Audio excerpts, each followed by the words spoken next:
সন্দেশখালী কাণ্ডে আবারও টপ গিয়ারে সিবিআই। ন্যাজাটের সুন্দরখালী গ্রামে সিবিআই এর টিম পৌঁছে গিয়েছে। শাহজাহান আলমগীরদের বিরুদ্ধে জোর করে জমি দখলের অভিযোগ, ন্যাজাটের মহন্ত সর্দারের অভিযোগের ভিত্তিতে তদন্তে সিবিআই। বাড়ি বাড়ি গিয়ে জিজ্ঞাসাবাদ কেন্দ্রীয় তদন্তকারীদের। কি পরিস্থিতি আমি সরাসরি জানবো এবং দেখবো। আমার সহকর্মী সৌরভ দত্ত রয়েছেন সরাসরি এই মুহূর্তে আমার সঙ্গে। সৌরভ, আমি জানতে চাইবো যে তারা ঠিক কিভাবে তদন্ত করছেন, কি কি করতে তাদের দেখা যাচ্ছে, সেইগুলো একটু বর্ণনা চাইবো।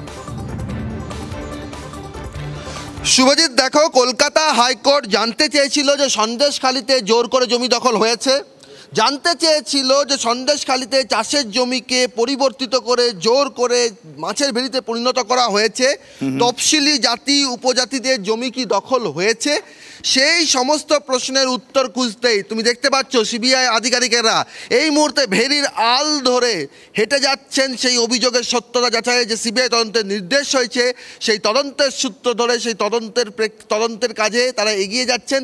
একেবারে সামনে যিনি রয়েছেন তিনি হচ্ছেন শ্যামল ঘোষ, যিনি সিবিআইয়ের মেল আইডিতে অভিযোগ করে জানিয়েছিলেন যে তার 3 বিঘা জমি শেখ শাহজাহানের প্রত্যক্ষ নেতৃত্বে শেখ শাহজাহানের বাহিনী তার সেই জমি দখল করে নিয়েছিল এবং সেই জমি দখলের অভিযোগের সত্যতা খতিয়ে দেখতে এই মুহূর্তে শ্যামল ঘোষের যে জমি সেই জমির আলপথ ধরে সিবিআইয়ের আধিকারিকেরা হেঁটে যাচ্ছেন। মূলত কিভাবে সেই ঘটনা ঘটেছিল, সেই সময় শেখ শাহজাহানের কি ভূমিকা ছিল, সে শ্যামল ঘোষের জমি কিভাবে দখল হয়ে গেল, কোন পরিস্থিতিতে তারা সেই জমি শেখ শাহজাহানের নির্দেশে তার অনুগামীদের হাতে তুলে দিতে বাধ্য হলেন, সেই সমস্ত প্রশ্নের উত্তর খুঁজতে এই মুহূর্তে তুমি দেখতেই পাচ্ছ যে সিবিআই আধিকারিকেরা একেবারে আলপথ ধরে, ভেরির যে আলপথ সেই আলপথ ধরে তদন্তের কাজ সূত্রে যাচ্ছেন। বারবার যে প্রশ্নে বিতর্ক হয়েছে যে সন্দেশখালীর ঘটনা আদৌ কি রাজনীতির তরজা নাকি তার বাস্তব ভিত্তি রয়েছে, মহিলাদের অত্যাচার, জোর করে জমি দখলের অভিযোগ, এই মুহূর্তে সেই সকল অভিযোগের প্রেক্ষিতে সিবিআই তদন্তের নির্দেশ দিয়েছে। এবং তুমি যেই ছবি আমরা দেখতে পাচ্ছি সৌরভ, যেই ছবি আমরা দেখতে পাচ্ছি, শ্যামলবাবু তিনি অগ্রভাগে রয়েছেন, সিবিআই আধিকারিকরা এগিয়ে যাচ্ছেন। ফলে এক্ষেত্রে একটা আশ্বাস, একটা সুদৃঢ় আশ্বাস তো তিনি পেলেন। একেবারে আশ্বাস তো তিনি পেলেন এবং আশ্বাস পেলেন বলেই যেই মুহূর্তে সিবিআই আধিকারিকেরা এই শ্যামল ঘোষের বাড়িতে যান, বাড়িতে ঢুকেই তারা জিজ্ঞেস করেন, শ্যামল ঘোষের কাছে প্রাথমিকভাবে শোনেন এবং তারপরেই তারা বলেন জাস্টিস হবে।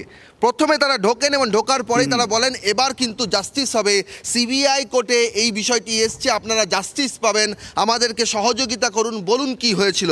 অর্চনা দেবী, সিবিআই আধিকারিকেরা বললেন তো ঢুকে পড়ে জাস্টিস পাবেন। হ্যাঁ, কি হয়েছিল ঘটনাটা? এখানে আমাদের জমি ছিল, আমরা জলকর করে আমরা চাষবাস করতাম, চাষবাস করে উনি একবার কোথায় থেকে জমি কিনে নে আমরা এইছি, দেখি যে জমি মাপ করতে যায়, দেখি যে মাপ করে উনি দেখি যে তার কিছুদিন পরে উনিটা কিনি, ওই যে কি নামটা কি যে মনে থাকে না, ওই যে ওর নাম কি, শেখ শাহজাহানের কেউ, শেখ শাহজাহানের ভাগনা, শেখ শাহজাহানের ভাগনা। হ্যাঁ, তারপরে আমাদের দেখি যে আমরা আসলাম, আমাদের কোনো পাত্তাই।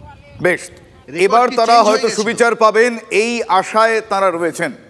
অনেক ধন্যবাদ সৌরভ।